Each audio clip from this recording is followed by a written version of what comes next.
22 de julio del año 2003. Mosul, norte de Irak. El sol de la tarde castigaba el asfalto con temperaturas extremas. Una mansión lujosa quedó aislada del resto del mundo. Cientos de soldados estadounidenses de la División Aerotransportada 101 bloquearon el perímetro.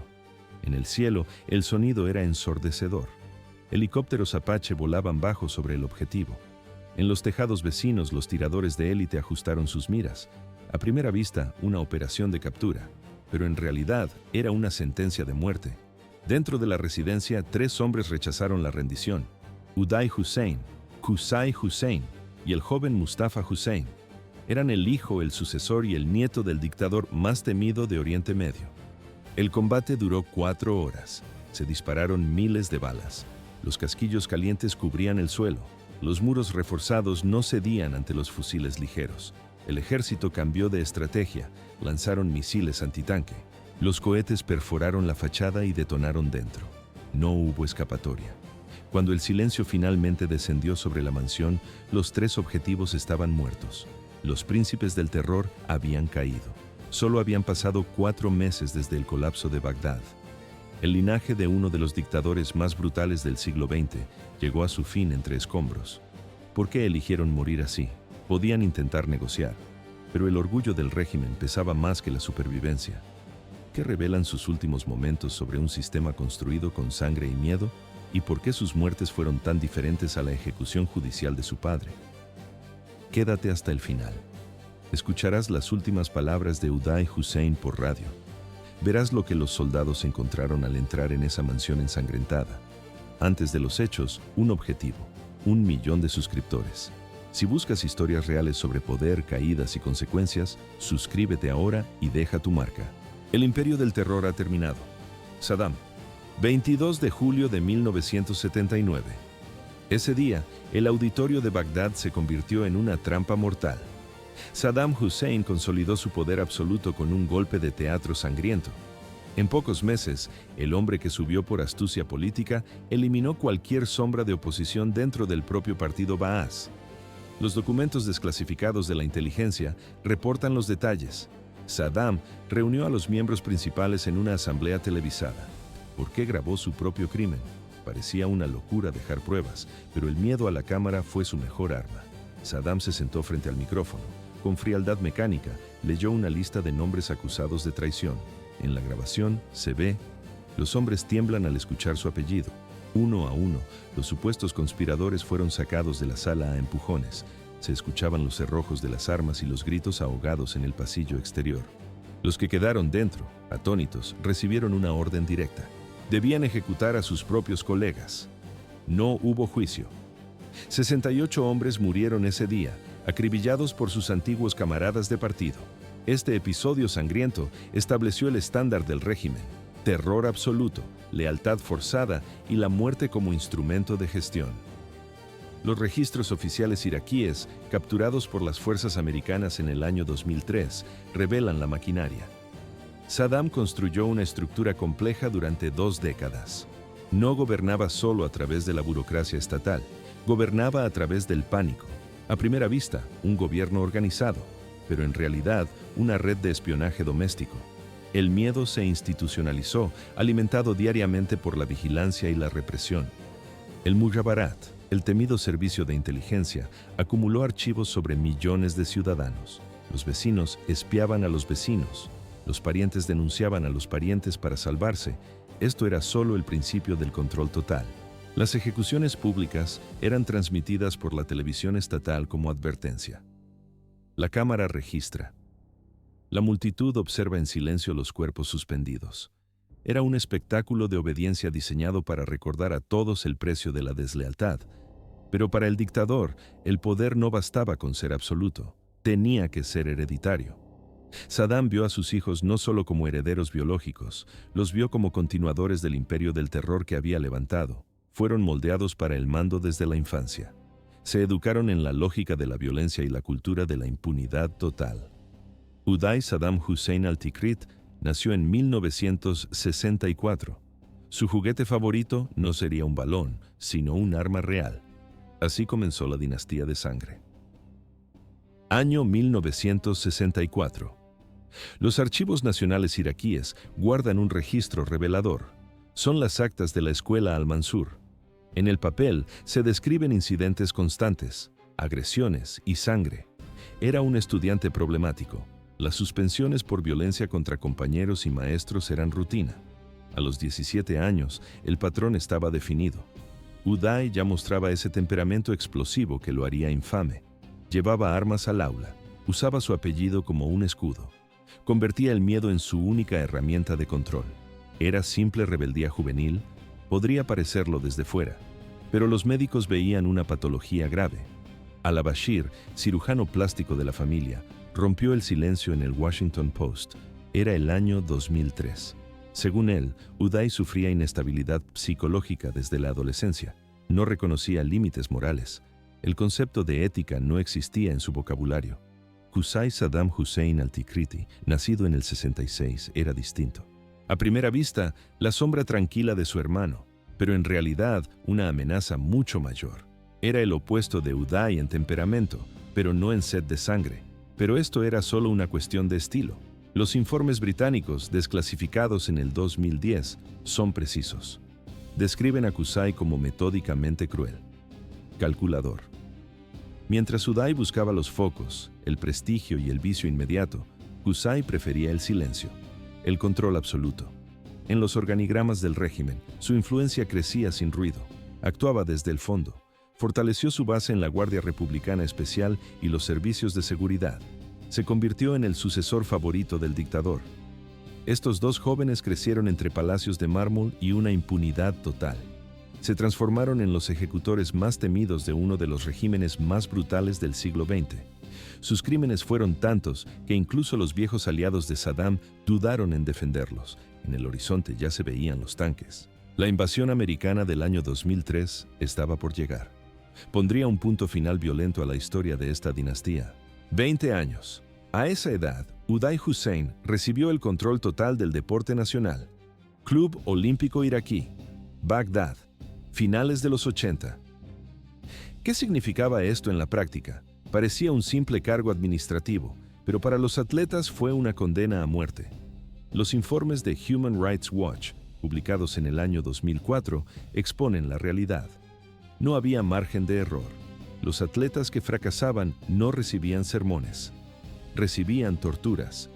Sharar Haidar, exjugador de la selección nacional, lo vivió en carne propia. Él vio personalmente la orden de Uday. Tras una derrota, los futbolistas fueron inmovilizados. Los guardias usaron varas de hierro, golpearon las plantas de los pies de los jugadores hasta destrozar la piel.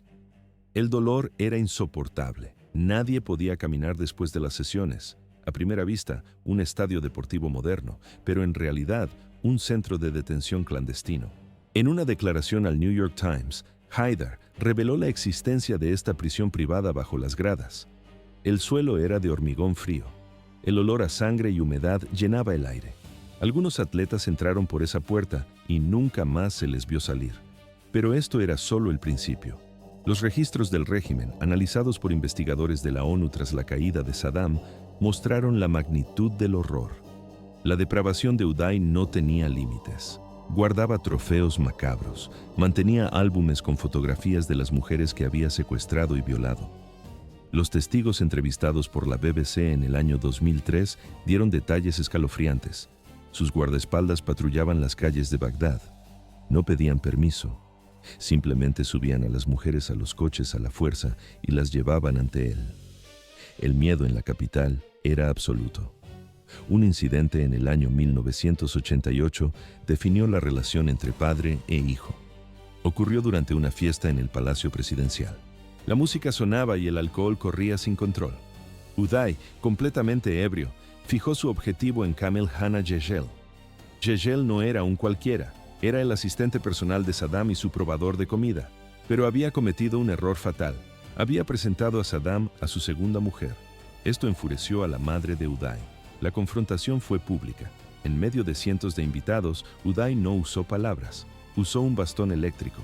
En la escena se describe, la multitud se congela mientras Uday golpea a Yegel repetidamente. Los golpes secos resonaron en el salón, lo mató allí mismo, frente a la élite del régimen.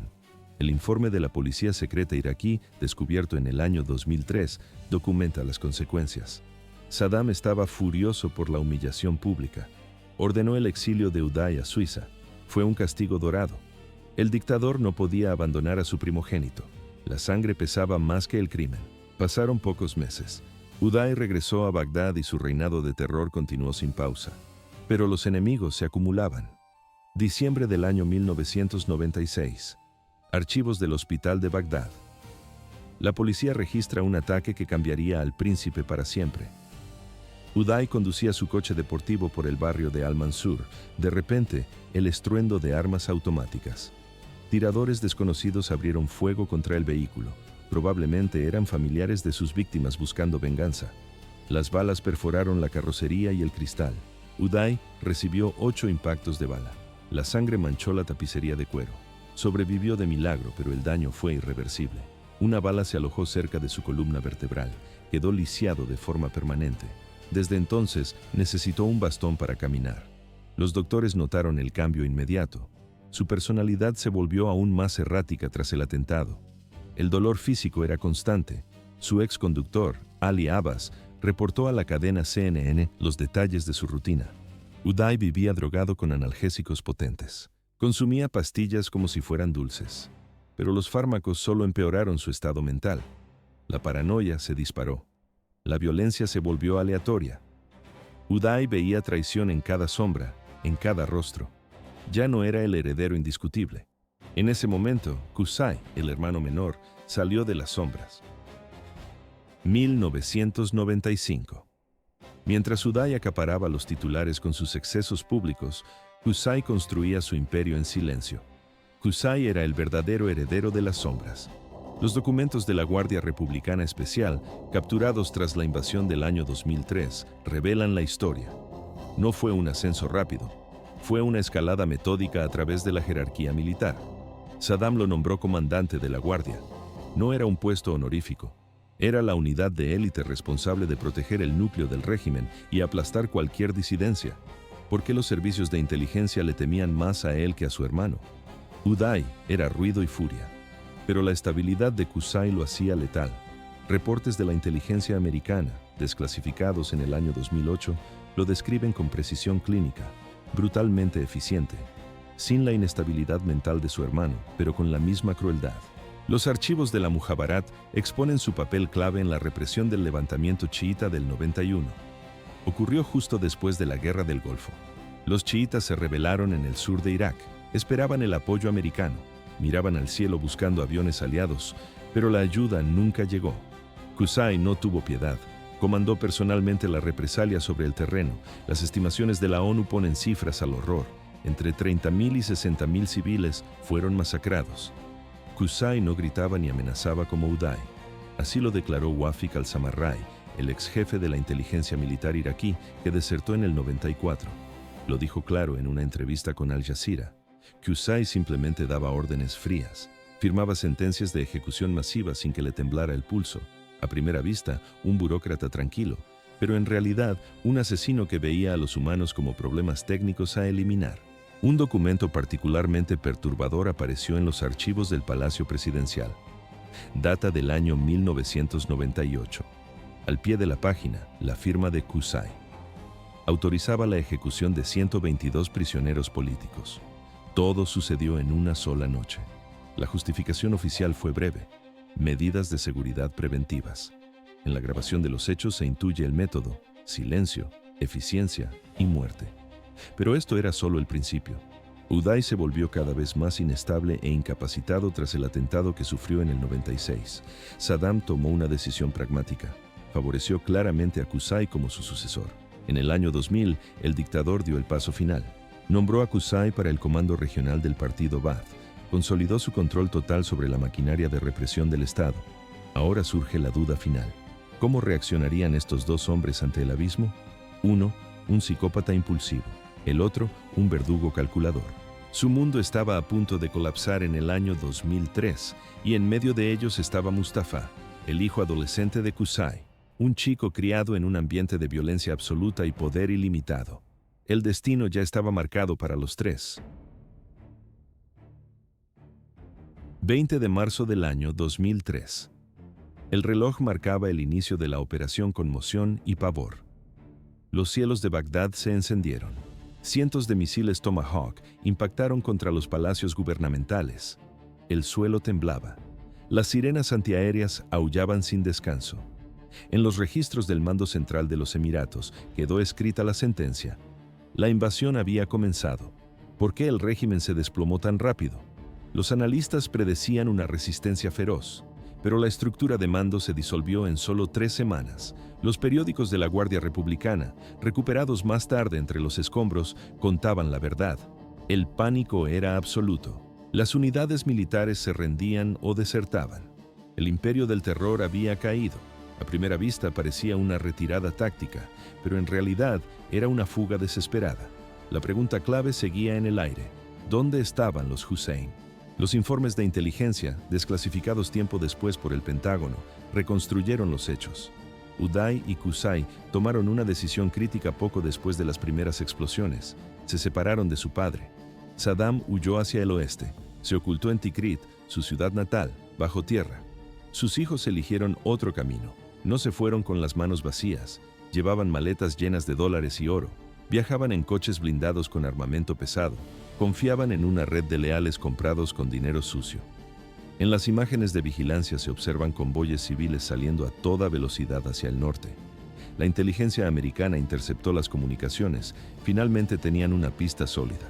El rastro de dinero y miedo era imposible de ocultar. 21 de julio del año 2003. Mosul. 30 millones de dólares. Ese era el precio por las cabezas de los hijos de Saddam. Un informante iraquí contactó a las fuerzas estadounidenses el 21 de julio del año 2003. ¿Por qué Nawaf al-Zaidán entregó a su propia sangre? Parecía un aliado fiel que les daba refugio, pero la codicia pesó más que el parentesco. Los hermanos Hussein se ocultaban en el barrio de Fala, en Mosul. Ocupaban una mansión de 2 plantas, propiedad de al-Zaidán. El informe operativo de la División Aerotransportada 101, desclasificado en el año 2010, documenta cada paso de la planificación. El coronel Joe Anderson recibió una orden clara: captura o eliminación de los objetivos. Dada la reputación violenta de la hermandad, el mando no preparó esposas, sino munición. Nadie esperaba un regreso pacífico. 22 de julio del año 2003. Día 0. Aproximadamente 200 soldados de la División 101 cerraron el cerco. 4 vehículos blindados. Bradley bloquearon las esquinas de la calle. El asfalto vibraba con el peso de las orugas. Los tiradores de élite tomaron posiciones en los tejados adyacentes. Controlaban cada ángulo visual. A las 10 y 15 minutos, las transcripciones de radio militar registran el primer contacto. Un oficial estadounidense usó un megáfono. Su voz retumbó en la calle vacía, ordenando la rendición inmediata. La respuesta llegó en forma de plomo. En la grabación se escucha: ráfagas secas rompiendo los cristales de las ventanas superiores. Eran fusiles AK-47. Dispararon primero, sin dudar, según declaró el sargento Terry Gunder en su testimonio oficial. No hubo intento de negociar por su parte. Eligieron el combate. El tiroteo inicial se extendió durante 45 minutos. El ruido era ensordecedor. Las fuerzas estadounidenses respondieron con fuego de armas ligeras, pero fue inútil. A primera vista, una casa residencial común, pero en realidad, un búnker improvisado. Los hermanos permanecían en la segunda planta, protegidos por muros reforzados con hormigón adicional. Pero esto era solo el principio. A las 11:30, el mando americano autorizó el uso de fuerza letal máxima. Solicitaron apoyo aéreo. Los helicópteros Apache llegaron a la zona. A las 12 en punto la estrategia cambió radicalmente. Lanzaron 10 misiles TOW, proyectiles antitanque de alto poder, directamente contra la estructura. La cámara registra. La fachada explota, levantando una nube de polvo gris y escombros. Los informes de combate describen una resistencia feroz. Incluso después de que los misiles destrozaran gran parte del segundo piso, los disparos continuaban saliendo de entre las ruinas. Un detalle inquietante surge de las transcripciones de inteligencia. Las intercepciones de radio indican que Uday realizó una última transmisión en frecuencia abierta. Su voz era reconocible. Sus palabras exactas se perdieron en la confusión de la batalla, pero testigos iraquíes cercanos a la escena informaron al diario The Guardian que gritaba desafíos contra los americanos.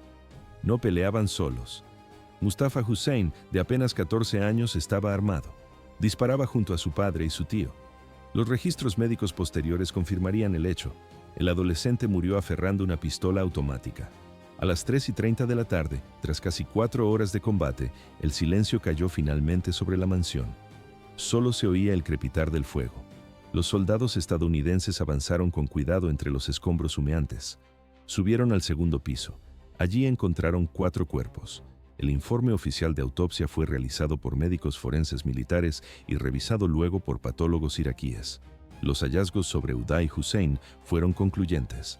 Múltiples heridas de bala en el tórax y la cabeza, muerte por trauma balístico masivo. En el encuadre forense, un detalle final. El cuerpo mostraba cicatrices extensas de cirugías previas, resultado del atentado de 1996. Así se cerró el expediente. 4 cadáveres mutilados sobre mesas de acero inoxidable. El informe forense no dejaba lugar a la imaginación. Uday Hussein presentaba cicatrices antiguas en la pierna. Eran marcas de cirugías previas, recuerdos del atentado de 1996. Pero las heridas nuevas eran las definitivas. Impactos de bala en el tórax, abdomen destrozado, un disparo en la cabeza. La causa de la muerte fue clara: trauma balístico severo y hemorragia incontrolable. A su lado estaba Qusay Hussein. Su cuerpo contaba una historia similar: balas en el pecho, heridas en el cráneo. No hubo agonía larga. Mustafa Hussein, el hijo adolescente, yacía cerca. El informe detallaba impactos en el tórax. Murió por una hemorragia interna masiva. El cuarto cuerpo pertenecía a Abdel Hamid Mahmoud Al-Khattab. Era el guardaespaldas de los hermanos. Su lealtad le costó la vida. El coronel Anderson envió su reporte al Pentágono. El mensaje era directo. La resistencia fue más intensa de lo previsto. En el lugar de los hechos se encontraron cientos de casquillos. Lucharon hasta el último momento. No hubo intentos de rendición. Solo fuego cruzado hasta el silencio final. 23 de julio del año 2003. Conferencia de prensa del Comando Central en Bagdad. El general Ricardo Sánchez se paró frente a los micrófonos. Anunció oficialmente la muerte de Uday y Qusay en una operación militar en Mosul. Citó registros dentales. Mencionó radiografías y características físicas únicas. ¿Por qué la población iraquí se negó a creer la noticia? Parecía el fin de una pesadilla. Pero décadas de propaganda del régimen habían anulado la confianza en la verdad oficial. Los rumores se extendieron por los mercados y las mezquitas. La gente decía que los hermanos habían escapado, que todo era un montaje americano. La falta de imágenes alimentaba la conspiración. Pero esto era solo el principio. El Pentágono tomó una decisión controvertida. Un memorándum interno, filtrado tiempo después, reveló la estrategia. Los oficiales estadounidenses decidieron mostrar los cadáveres. Era la única forma de romper el mito. El 24 de julio, las imágenes llegaron a las redacciones de todo el mundo. En las fotografías se ve rostros hinchados y amoratados. Los técnicos habían limpiado la sangre y arreglado sus facciones mínimamente. Aún así, el efecto fue visceral. Uday y Qusay aparecían con los ojos cerrados, pálidos, sobre sábanas blancas. La publicación generó un debate intenso. El New York Times lanzó una editorial dura. Cuestionaban la ética de exhibir trofeos de guerra. Preguntaban si era necesario para probar las muertes o si solo satisfacía un deseo de venganza. A primera vista, una violación de la privacidad, pero en realidad una prueba forense necesaria para un país en caos. Para zanjar las dudas, se autorizó el acceso a médicos iraquíes. El doctor Adel Al-Zubeidi realizó un examen independiente. Sus manos enguantadas recorrieron los cuerpos fríos. Verificó cicatrices conocidas. Cotejó expedientes médicos antiguos. Luego, habló para las cámaras de Al Jazeera. Su tono fue clínico y definitivo. Confirmó que eran Uday y Qusay Hussein. No había margen de error. Los cuerpos permanecieron bajo custodia estadounidense varios días más. Esperaban localizar a los parientes restantes. Finalmente, se organizó la entrega. Fue una operación discreta, lejos de los focos de la prensa. Miembros de la tribu familiar recibieron los restos. La ceremonia fue privada y secreta. Siguieron el rito tradicional islámico. Nadie reveló la ubicación exacta del entierro. Era una precaución táctica. Se temía que las tumbas se convirtieran en lugares de peregrinación para los leales al partido Baas, o en objetivo de profanación para sus víctimas. El desierto ocultó sus restos. El destino de Saddam era el siguiente capítulo. Diciembre de 2003. Una granja perdida cerca de Tikrit. ¿Dónde se escondía el hombre que construyó palacios de oro? Los soldados esperaban un búnker de alta tecnología, pero encontraron un agujero sucio en la tierra. Habían pasado 6 meses desde la muerte violenta de sus hijos. Saddam Hussein finalmente apareció. Estaba oculto en un refugio subterráneo minúsculo. Las tropas americanas lo llamaron agujero de araña. El lugar estaba camuflado con escombros, basura y vegetación seca. Para entrar, había que arrastrarse. El contraste era brutal. El poder absoluto que ejerció durante décadas chocaba con la miseria de aquel agujero. El hombre que gobernó Irak mediante el miedo y las ejecuciones sumarias ahora temblaba de frío. Los soldados lo sacaron a la fuerza. A primera vista, un vagabundo desorientado, pero en realidad el tirano más buscado del planeta. Estaba sucio. Tenía la barba larga y enmarañada. Parecía golpeado. En las transcripciones oficiales de la captura quedó registrada su primera frase. Lo dijo en inglés. Soy Saddam Hussein, el presidente de Irak, y quiero negociar. Su voz, antes temida por millones, sonaba ronca e impotente. La respuesta del soldado americano fue corta, casi irónica. El presidente Bush le manda saludos. No hubo negociación, solo el sonido de las esposas ajustándose en sus muñecas. Así terminó simbólicamente la era del dictador. Pero esto era solo el principio del fin. Pasaron los meses. Bajo una escolta pesada, lo entregaron al Tribunal Penal iraquí. No lo juzgaría una corte americana, sino el nuevo gobierno formado tras la invasión de 2003. El juicio comenzó en el año 2005. Las cámaras de televisión entraron en la sala. El mundo entero observaba. El caso central elegido para el proceso inicial fue la masacre de Tuchayil. Ocurrió en 1982. 148 chiítas fueron ejecutados. No fue un accidente. Fue una represalia directa por un intento frustrado de asesinar al dictador. En la grabación se ve, Saddam grita, señala con el dedo y golpea el estrado. 5 de noviembre de 2006. Las audiencias fueron un caos. Hubo interrupciones constantes y discursos desafiantes. Finalmente, el tribunal pronunció la sentencia: muerte en la horca. Al escuchar el veredicto, Saddam no se derrumbó. Alzó la voz ante los jueces, gritó: Allahu Akbar, la nación vencerá y Palestina es árabe. Fueron sus últimas palabras públicas frente a las cámaras oficiales. Intentó hasta el último segundo vestirse con el manto del líder resistente. Los eventos se aceleraron. 30 de diciembre de 2006, 6:50 de la mañana, distrito de Kadimiyya, en Bagdad. Una sala austera con paredes de hormigón. Llevaron al ex dictador al cadalso. Tenía 69 años. Hacía frío y la iluminación era pobre. La cámara registra una imagen temblorosa y de baja calidad grabada con un celular. Uno de los guardias presentes filmó la escena clandestinamente. El video se filtró pocas horas después. Las imágenes se esparcieron por todo el mundo. Se convirtió en uno de los registros más polémicos de la historia reciente de Irak. En el video, Saddam se ve sorprendentemente tranquilo. Se negó a usar la capucha negra tradicional. Mantuvo la cabeza alta hasta el último instante. Se escuchan las voces de los guardias chiítas. Cantaban consignas sectarias. Se burlaban de él. Saddam no insultó. Respondió con una oración en voz baja. La trampa del suelo se abrió a las 6:05. El cuerpo cayó con fuerza. Los médicos confirmaron la muerte inmediata por fractura cervical. A diferencia de sus hijos, que eligieron morir en combate disparando hasta la última bala y rechazando la rendición, Saddam enfrentó un proceso diferente. Fue un juicio imperfecto. Estuvo marcado por tensiones políticas y fallos de procedimiento, pero fue un tribunal. La distinción es significativa. Sus descendientes murieron bajo el fuego cruzado de las ametralladoras. Él sintió el peso de la ley y la soga en el cuello. Así se cerró el epílogo de un régimen que comenzó en el terror y terminó en el terror. Sacaron el cuerpo por la noche. Comenzó con el terror y terminó con la horca. La banalidad de la tiranía tiene un precio. La familia Hussein gobernó Irak mediante una fórmula brutal y efectiva: terror absoluto, lealtad tribal y culto a la personalidad. ¿Cómo se sostuvo este sistema durante tanto tiempo? Parecía una maquinaria invencible, pero su único motor era el miedo puro y la violencia constante. Fueron 24 largos años. El imperio de Saddam se cimentó sobre sangre, intimidación y propaganda masiva. En cada esquina había un retrato del líder. En cada sótano, una sala de interrogatorios. Sin embargo, la estructura colapsó bajo el peso de sus propias contradicciones. Hoy, los registros históricos y los documentos recuperados revelan la magnitud real de las atrocidades. Los papeles no mienten. Human Rights Watch estima las cifras con frialdad. Entre 250.000 y 290.000 iraquíes ejecutados. Las fosas comunes encontradas tras el año 2003 confirmaron el horror.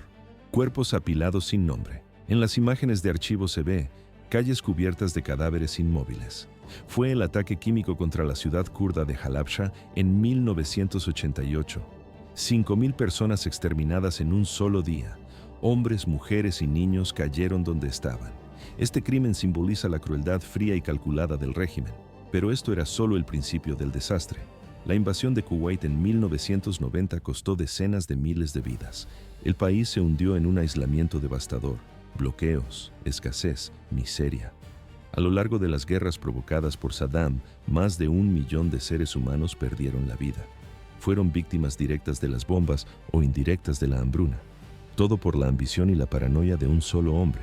Uday y Qusay Hussein no eran simples productos de este sistema. Eran sus herederos y sus multiplicadores, a primera vista hijos privilegiados del poder, pero en realidad arquitectos del sufrimiento ajeno. Se beneficiaron del control absoluto de su padre. Perpetuaron el terror con su propio celo. No solo cumplían órdenes, las superaban con placer. Añadían nuevas capas de sadismo a una maquinaria de represión ya saturada. Bajo su mando, las prisiones se convirtieron en centros de tortura rutinaria. Se escuchaban gritos a todas horas. La frontera entre el deber militar y la crueldad personal desapareció por completo. La cámara registra los agujeros de bala en la fachada de la villa.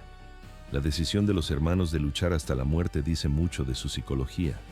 Rechazaron cualquier posibilidad de entrega.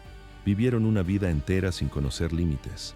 Crecieron en un mundo donde la impunidad era total. El poder era hereditario. La obediencia se garantizaba con la muerte. Para hombres así, la idea de rendirse no era solo inaceptable, era biológicamente inconcebible. El fuego cruzado dictó la sentencia final. 14 años. A esa edad, la mayoría de los niños solo se preocupan por la escuela. Pero Mustafa Hussein murió empuñando un fusil automático. ¿Por qué un adolescente decidió luchar contra un ejército entero? Podría haber salido con las manos en alto, pero el adoctrinamiento fue más fuerte que el instinto de supervivencia. Ese niño creció entre muros de mármol y anillos de seguridad, nunca tuvo opción. En su mundo, la violencia se enseñaba como una virtud técnica. La lealtad al clan valía más que la propia respiración. De alguna forma, él fue la víctima más trágica de aquella casa en Mosul. Un soldado reclutado para una guerra perdida antes de su nacimiento. En la grabación policial se ve, el cuerpo pequeño yace entre escombros de hormigón y casquillos de bala. La diferencia entre el final de los hijos y el del padre abre un debate frío. Uday y Qusay cayeron bajo el fuego de misiles antitanque, sin jueces, sin abogados, sin expedientes formales, solo fuego concentrado. Saddam tuvo un destino distinto. A pesar de los fallos del proceso, hubo un tribunal, hubo testigos presenciales, hubo una sentencia leída ante las cámaras. A primera vista, dos finales opuestos, pero en realidad, ambos fueron actos de limpieza política. En el video del juicio se observa, el dictador alza el dedo índice y grita al juez, ¿qué muerte sirvió mejor a la justicia? ¿La bala que cierra el conflicto en un segundo? ¿O la soga que simboliza un juicio público años después? Pero esto era solo el principio del análisis. El legado de los Hussein queda como una advertencia física sobre el poder absoluto. Ningún régimen autoritario se sostiene solo por la voluntad de un hombre. Depende de una maquinaria compleja. Lealtades tribales, burocracia silenciosa, estructuras familiares y, sobre todo, la complacencia de quienes obedecen. La pregunta que resuena no es cómo cayeron. Todos los tiranos caen. La pregunta es cómo lograron mantenerse casi 25 años. Fue una mezcla precisa. Miedo, propaganda en cada calle, indiferencia internacional. En las imágenes de archivo, la multitud aplaudía el paso del convoy presidencial. Nadie bajaba las manos. Esta historia no es solo sobre una familia criminal, es un recordatorio de nuestra vulnerabilidad colectiva. La crueldad a menudo llega vestida de orden y estabilidad. La normalización del terror ocurre en silencio. Los hijos de Saddam murieron exactamente como vivieron, con violencia, sin remordimientos, negando la responsabilidad hasta que el techo se derrumbó sobre ellos. Su muerte cerró una dinastía de terror, pero las interrogantes sobre el poder y la naturaleza humana siguen intactas, tan vigentes hoy como en aquel día caluroso de julio en Mosul. Así terminó una era.